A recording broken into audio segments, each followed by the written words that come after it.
கர்த்தருடைய பரிசுத்த நாமத்துக்கு ஸ்தோத்திரமும் துதியும் கனமும் மகிமையும் எப்போதும் உண்டாகட்டும். இந்த நல்ல 9ஆம் மாதம் 27ஆம் தேதியை காண செய்த தேவாதி தேவனுக்கு கொடான கோடி ஸ்தோத்திரம்.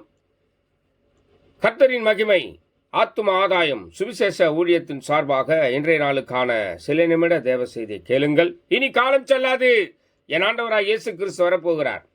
ஆயத்தமாயிருங்கள், அநேகரை ஆயத்தப்படுத்தி ஆண்டவர் பக்கமாய் திருப்புங்கள். பக்கத்துணையாய் கர்த்தர் எப்போதும் உங்களுடனே கூடவே இருப்பார். விசேஷமாக பிரசங்கி 9ஆம் அதிகாரம்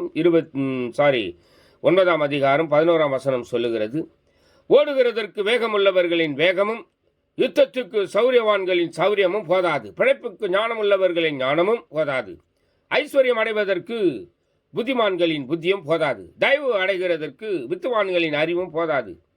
அவர்கள் எல்லாருக்கும் சமயம் தேவ செயலும் நேரிட வேண்டும் என்று வேதம் சொல்லுகிறது. பிரியமான தேவ ஜனமே, தேவனை ஆராதிக்கிற தேவ ஜனமே, வேதம் சொல்லுகிறதை கவனிங்கள்.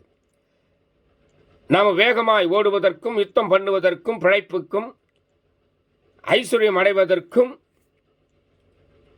தயவு அடைவதற்கும் இது எல்லாவற்றுக்கும் ஞானம், அறிவு, புத்தி எல்லாம் செயல்படுகிறது. ஆனால் இதை காட்டிலும் மேலானது தேவனுடைய செயல். சமயமும் காலமும் நேரமும் தேவனுடைய செயலும் நம்முடைய வாழ்க்கையில நேரிட வேண்டும். ஆகிய கர்த்தர் இதை எல்லாவற்றையும் வாய்க்க பண்ணுவார். எதை குறித்தும் கலங்காதிருங்கள், தேவ செயலும் நேரிடும். God bless you. God bless you.